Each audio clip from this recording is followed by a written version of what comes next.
Facebook marketing ক্লাসের প্রথম পর্বে আপনাদের সবাইকে স্বাগতম জানাচ্ছি।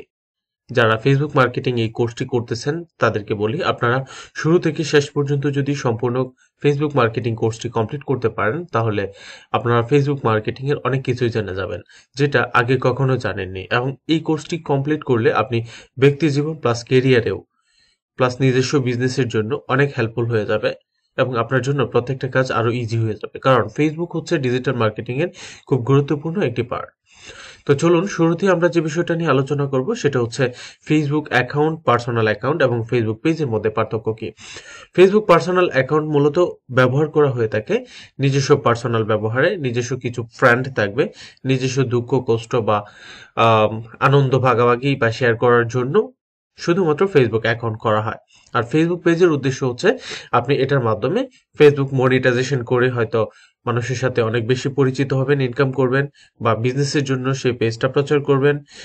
এই দুইটা অপশন বা এছাড়াও আরো অন্যান্য উদ্দেশ্য থাকতে পারে ফেসবুক পেজের ক্ষেত্রে। তবে ফেসবুক অ্যাকাউন্টের উদ্দেশ্য শুধুমাত্র একটা ব্যক্তিকেন্দ্রিক এবং নির্দিষ্ট একটা ছোট গণ্ডির মধ্যে। আর দুইটার মধ্যে কন্ট্রোলের মধ্যে যদি আমি দেখি, ফেসবুক পেজ এবং ফেসবুক অ্যাকাউন্ট দুইটার কন্ট্রোলিং পয়েন্টে ফেসবুক অ্যাকাউন্ট হচ্ছে একমাত্র পার্সোনাল, যা একটা নির্দিষ্ট ব্যক্তি নিয়ন্ত্রণ করে। আর একটা ফেসবুক পেজ একটা ইন্ডাস্ট্রির হতে পারে, একটা কোম্পানির হতে পারে, একটা বড় কোনো প্রতিষ্ঠানের জন্য হতে পারে, যার জন্য একটা পেজ নিয়ন্ত্রণ করার জন্য একাধিক সিস্টেম থাকে এবং একাধিক পাবলিককে কন্ট্রোল দেওয়া যেতে পারে। এবং কন্ট্রোলের মধ্যেও বিভিন্ন ধরনের পাওয়ার থাকে, যেটা হচ্ছে এডিটর অ্যাক্সেস, অ্যাডমিন অ্যাক্সেস। অ্যাডমিনের মধ্যে আবার দুইটা অপশন আছে, একটা হচ্ছে ফুল কন্ট্রোল, একটা হচ্ছে নর্মালি অ্যাডমিন দিয়ে দেওয়া। তো ইত্যাদি ব্যাপার থাকে। তার মানে কন্ট্রোলের দিক থেকে ফেসবুক অ্যাকাউন্ট এবং ফেসবুক পেজের মধ্যেও বেশ একটা পার্থক্য রয়েছে। নাম্বার 3 রয়েছে বিজ্ঞাপন।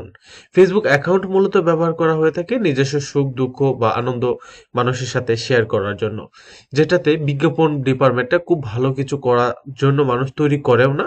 আর এটা তেমন ফোকাসেবল কিছু না। তবে ফেসবুক পেজের ক্ষেত্রে মূলত ফেসবুক পেজ তৈরি করা হয় বিজ্ঞাপনের জন্য, মার্কেটিং এর জন্য বা কোনো একটা প্রতিষ্ঠান প্রমোশনের জন্য, যার জন্য এটা হিউজ আকারে বা ওয়ার্ল্ড ওয়াইড ব্যাপী বিজ্ঞাপন দেওয়া যায় এবং এটা মূলত বিজ্ঞাপনের জন্যই সবচেয়ে বেশি প্রযোজ্য এবং তৈরি।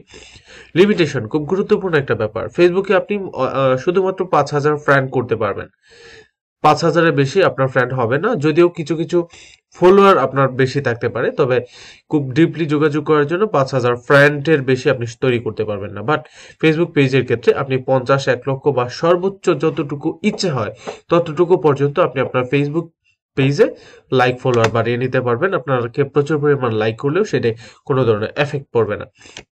তো আশা করি এই বিষয়টা আপনাদেরকে খুব সূক্ষ্মভাবে বুঝতে পেরেছেন, ফেসবুক অ্যাকাউন্ট প্লাস ফেসবুক পেজের মধ্যে যে বেসিক পার্থক্যগুলো রয়েছে সেগুলো। তো ধন্যবাদ। নেক্সট ক্লাসে আমরা অন্য টপিকগুলো নিয়ে আলোচনা করব। আজকে এই পর্যন্তই। সবাই ভালো থাকবেন, সুস্থ থাকবেন এবং পরবর্তী ক্লাসগুলো দেখবেন। আসসালামু আলাইকুম।